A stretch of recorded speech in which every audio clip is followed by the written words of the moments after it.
नमस्कार, स्वागत है आप सभी का हमारे इस खास प्रोग्राम में। मैं हूं आपके साथ सुनील चौहान। दर्शकों, ये देखा जा रहा है कि हमारे देश में कैंसर को लेकर लोगों के मन में बहुत डर होता है और कई बार तो ये देखा जाता है, लोगों को पता होता है कि हो सकता है कैंसर है, उसके बाद भी बायोप्सी टेस्ट नहीं कराते हैं क्योंकि उनके मन में बहुत सारी भ्रांतियां होती हैं और समाज में है भी। आज हम आपको बताएंगे ब्लड कैंसर के बारे में।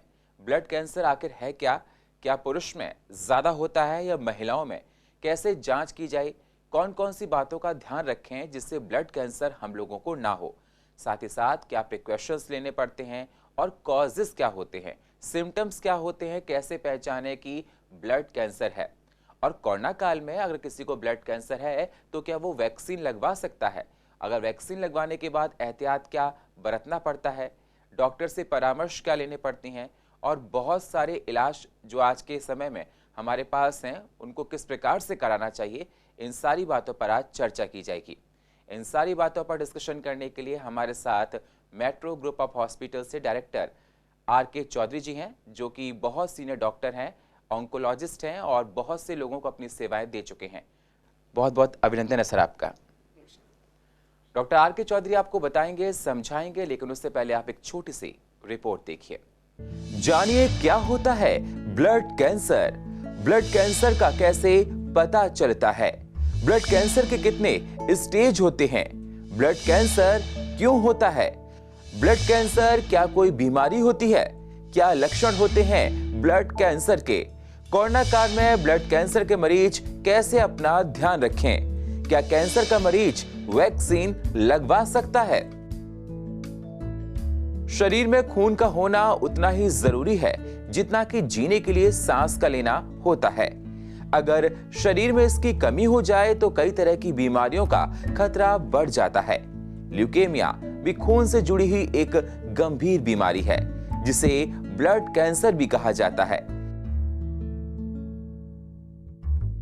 इस बीमारी में शरीर में व्हाइट ब्लड सेल, सफेद रक्त कोशिकाओं की संख्या असामान्य रूप से बढ़ने लगती है। जब सफेद रक्त कोशिकाओं के डीएनए को क्षति पहुंचती है तो ल्यूकेमिया बीमारी डेवलप हो जाती है। इस कैंसर की कोशिकाएं अस्थित मज्जा में बढ़ती हैं और अस्थित मज्जा में रहकर ही स्वस्थ रक्त कोशिकाओं को सामान्य रूप से बढ़ने और कार्य करने से रोकती हैं। अगर समय पर इसका इलाज ना किया गया तो ये जानलेवा भी साबित हो सकती है, इसलिए इसके लक्षणों पर ध्यान देना बेहद जरूरी है। तो जानिए ब्लड कैंसर के बारे में महत्वपूर्ण बातें, कैसे होता है, इसकी रोकथाम क्यों जरूरी है, हमको क्या कदम उठाना है। इन सारी बातों को बता रहे हैं senior oncologist doctor RK. Chaudhary. Health desk से Sunil Chauhan, CCN news, Delhi.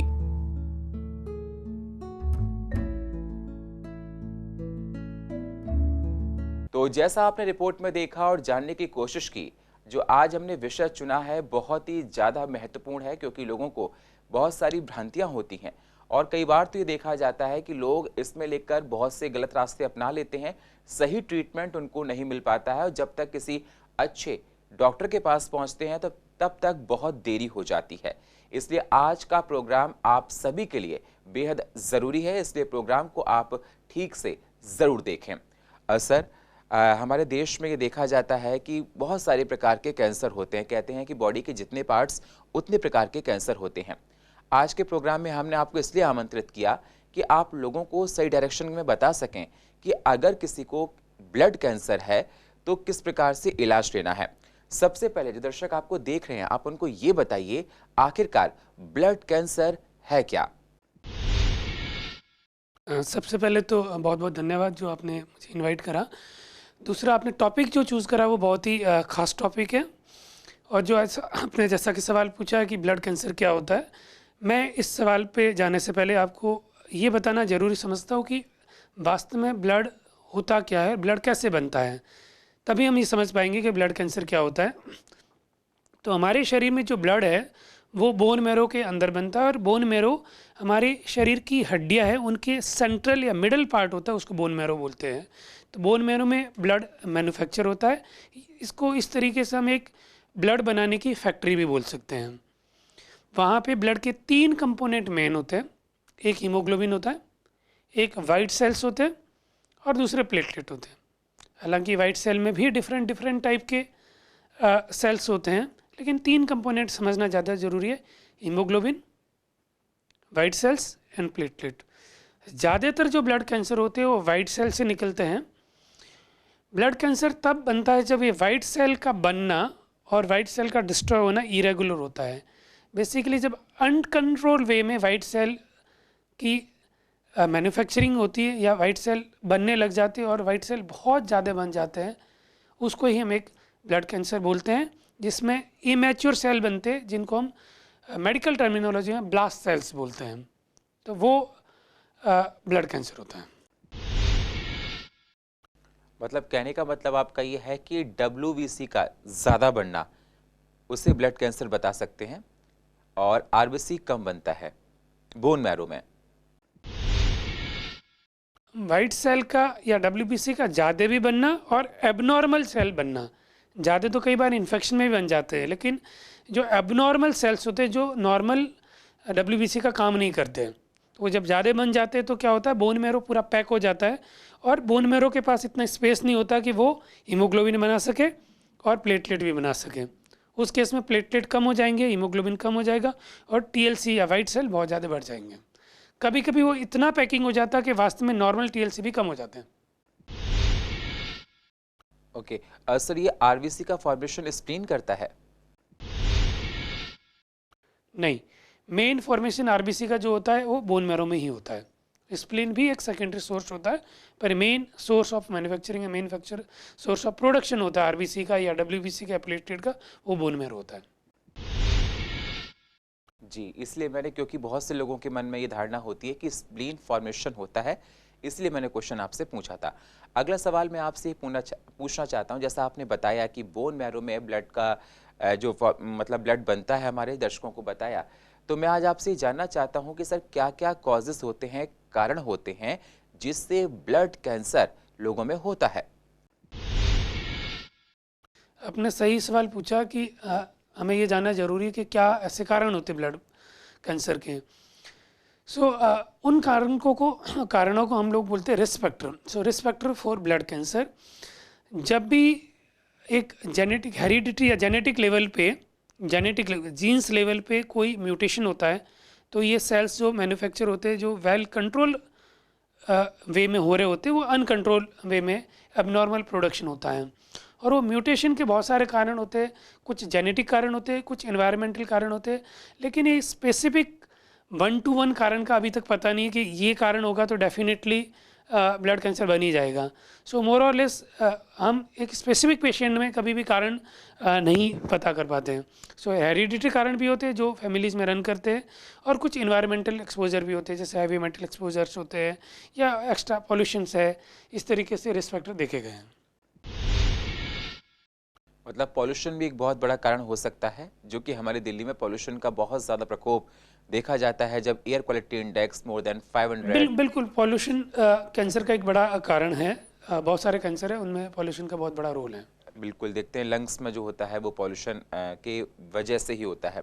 Sir, आपने बता दिया कॉजेज़ क्या क्या होते हैं। मैं आपसे भी जानना चाहता हूँ कि ऐसा हम लोग क्या करें जिससे ब्लड कैंसर हम लोगों में ना हो, प्रिकॉशंस क्या हैं? ये तो बड़ा मुश्किल सवाल है कि ऐसा कोई स्पेसिफिक कारण नहीं होता, स्पेसिफिक तरीका जिससे कि आप ब्लड कैंसर से बिल्कुल बच सकते हैं।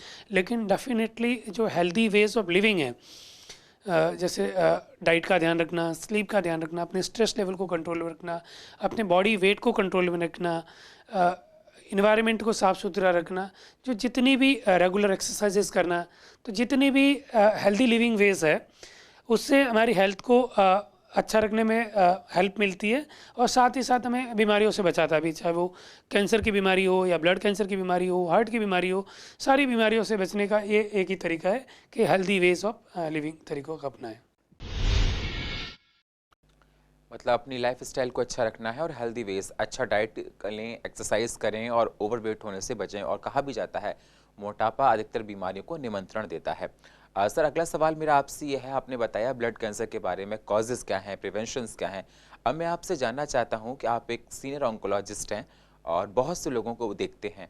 आपकी ओपीडी में किस प्रकार से केसेस आते हैं ब्लड कैंसर के, और कितने प्रकार का ब्लड कैंसर हमारे देश में देखा जाता है? ब्लड कैंसर को हम जब क्लासिफिकेशन करते हैं तो ब्रॉडली दो तरीके से करते हैं। एक होता है एक्यूट और एक होता है क्रॉनिक। हम मेडिकल टर्मिनोलॉजी में ल्यूकीमिया टर्म यूज़ करते हैं, तो acute leukaemia and chronic leukaemia. Acute leukaemia का मतलब ये होता है जिसका तुरंत ही शुरू हुआ हो और तेज़ी से फैलने वाला होता है और उसको तुरंत ट्रीटमेंट की ज़रूरत पड़ती है। क्रॉनिक ल्यूकीमिया का मतलब ये होता है जो धीरे धीरे पैदा होता है और धीरे धीरे तकलीफ देता है और धीरे धीरे उसका प्रोग्रेशन भी होता है।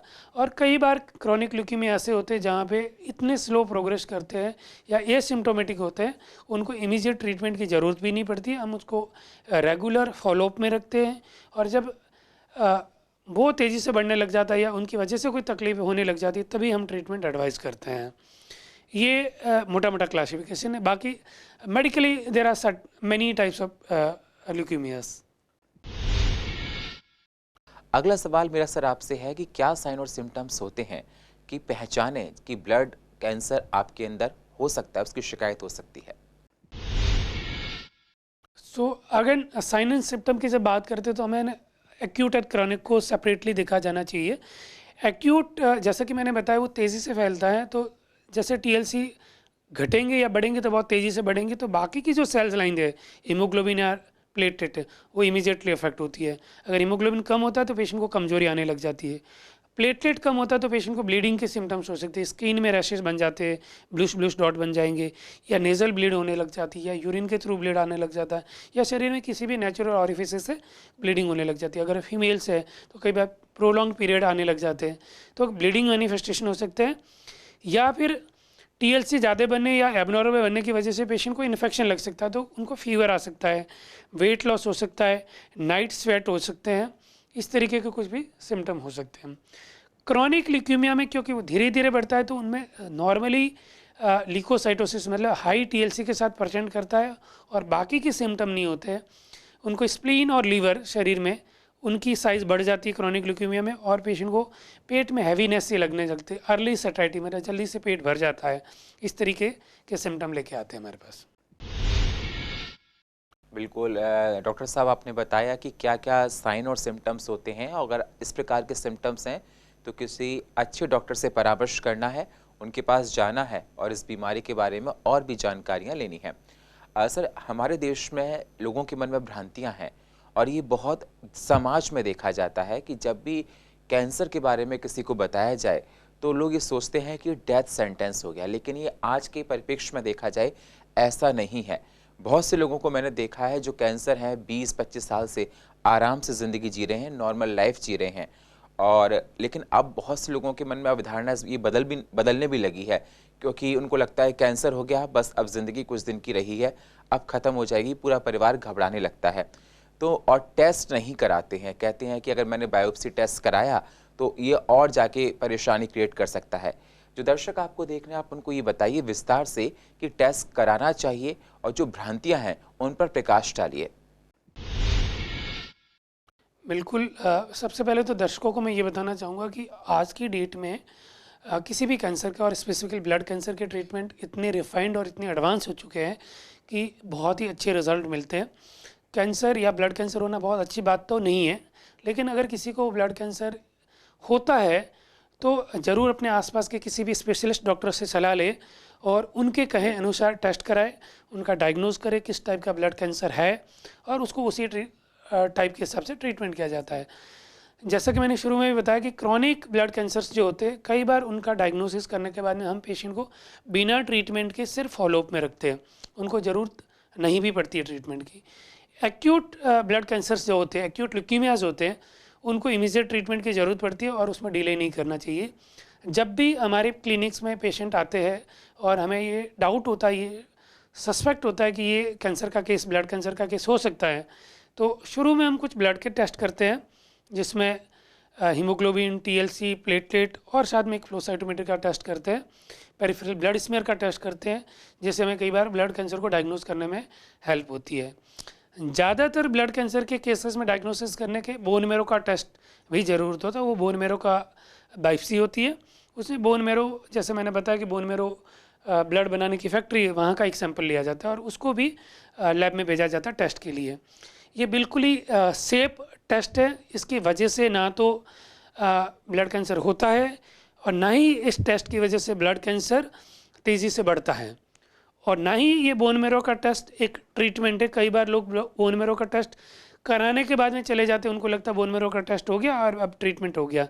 सो बोन मेरो का टेस्ट एक टेस्ट है, ना कि एक ट्रीटमेंट है, और इससे ना तो डरने की ज़रूरत है ना घबराने की ज़रूरत है। बहुत ही सेफ टेस्ट है, इसकी वजह से बीमारी में कोई रफ्तार नहीं बढ़ती है। बहुत अच्छी बात बताई। बोन मैरो टेस्ट जो सर आप बता रहे हैं, एक वो नॉर्मल टेस्ट है, इससे डिटेक्ट किया जाता है। वो टेस्ट करने के बाद जो जिसके मन में ये धारणा हो कि टेस्ट पूरा हो चुका है और डायग्नोस पूरा कर लिया गया है, बिल्कुल गलत है। तो अगर आपका टेस्ट हो चुका है तो डॉक्टर के संपर्क में रहना है और जैसा उपचार वो बता रहे हैं उस उपचार को फॉलो करना है। और सर अगला सवाल मेरा आपसे ये है कि आपने ये सारी बातें बहुत अच्छे तरीके से बता दी। अब आज के समय में किस किस प्रकार के उपचार हैं, क्योंकि बहुत से लोगों का देखा जाता है कि फाइनेंशियल कंडीशन इतनी अच्छी नहीं होती है कि महंगा उपचार किसी अच्छे अस्पताल में ले सकें। तो सरकार की तरफ से क्या सहायता लोगों को मिलती है कि, और आप क्या एडवाइस देना चाहते हैं, कैसा ट्रीटमेंट और कहाँ पर लेना चाहिए? कोशिश ये रहनी चाहिए ट्रीटमेंट के टाइम पे कि जो घर के आसपास सेंटर हो वहाँ करें ट्रीटमेंट, ताकि लॉजिस्टिक इशू न आने जाने में। खास करके ब्लड कैंसर और उसमें भी एक्यूट ल्यूकीमियाज होते हैं, उसमें हॉस्पिटल की विजिट्स काफ़ी ज़्यादा रहती है। तो आने जाने के हिसाब से घर के आसपास का अगर कोई भी सेंटर है तो वो चूज़ करना ज़्यादा बेहतर है। ब्लड कैंसर का ट्रीटमेंट आजकल काफ़ी इवॉल्व हो गया, उसके रिजल्ट्स काफ़ी ठीक है, और क्रॉनिक ल्यूकीमियाज के ट्रीटमेंट के तो बहुत ही ज़्यादा अच्छे हैं। जैसे उदाहरण के तौर पे एक क्रॉनिक माइलॉइड ल्यूकीमिया की बात करें, CML, तो उसका ट्रीटमेंट सिंपल एक टैबलेट से होता है। एक टैबलेट आपको रोज़ खानी होती है और सालों साल पेशेंट की बीमारी कंट्रोल में रहती है।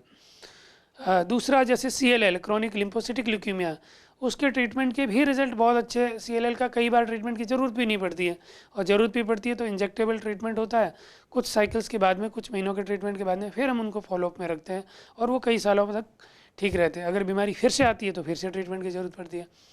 एक्यूट ल्यूकीमिया में ज़रूर ट्रीटमेंट थोड़ा हार्श होता है, कॉस्टली भी होता है और फ्रिक्वेंट हॉस्पिटल विजिट भी आती है। लेकिन आज के डेट में एक्यूट ल्यूकीमिया भी में भी कुछ ओरल ट्रीटमेंट आ गए, टैबलेट से ट्रीटमेंट आ गए हैं इंजेक्शन के साथ साथ में, और उनके रिजल्ट्स भी काफ़ी बढ़िया है। तो ट्रीटमेंट ज़रूर कराना चाहिए और कोशिश करनी चाहिए कि अपने आसपास के सेंटर में कराएं, और ट्रीटमेंट से डरे ना। ट्रीटमेंट के बारे में अपने डॉक्टर से डिटेल में डिस्कस करें, किस टाइप का कैंसर है, ट्रीटमेंट किस तरीके से चलेगा, कितना लंबा चलेगा, और ट्रीटमेंट के दौरान क्या क्या सावधानी रखनी है, अपने डॉक्टर से ज़रूर समझें। बिल्कुल, डॉक्टर साहब का कहने का उद्देश्य दर्शकों ये है कि डरने की ज़रूरत नहीं है। अगर किसी को निकल आता है ब्लड कैंसर तो आज के समय में बहुत अच्छा इलाज है और इलाज से बहुत अच्छे समय तक ज़िंदगी को चलाया जा सकता है। नॉर्मल लाइफस्टाइल आप जी सकते हैं, बिल्कुल डरने की ज़रूरत नहीं है। सर अपनी प्रैक्टिस में बहुत सारे लोगों को देखते हैं, इसलिए हेल्दी रहना चाहिए। सर देखा जाए जब से कोविड आया है, हम लोग कोविड एरा में रह रहे हैं, और देखा जाए बहुत से लोगों को भ्रांतियाँ होती हैं तरह तरह की कैंसर को लेकर। तो मैं आपसे जानना चाहता हूं कि कैंसर का पेशेंट वैक्सीन को लगवा सकता है, और अगर कैंसर का पेशेंट है तो कोरोना काल में उसकी अपनी सेहत की देखभाल किस प्रकार से करनी है? पहला सवाल आपका वैक्सीन से रिलेटेड था, तो मैं सब दर्शकों को ये बोलूँगा कि कैंसर के पेशेंट, चाहे वो ब्लड कैंसर के हो या किसी और कैंसर के हो, उनको ज़रूर वैक्सीनेशन लगवाना चाहिए। एज़ अर्लीस्ट एज़ पॉसिबल उनको वैक्सीन लगवाना भी चाहिए। दूसरा, कोरोना के टाइम पे क्या ध्यान रखना चाहिए? कोरोना के टाइम पे कोरोना से बचाव के साथ साथ अपने कैंसर के ट्रीटमेंट को नहीं छोड़े, अपने कैंसर का ट्रीटमेंट ज़रूर ले, उसी तरीके से ले जिस तरीके से आपके डॉक्टर आपको सजेस्ट करते हैं।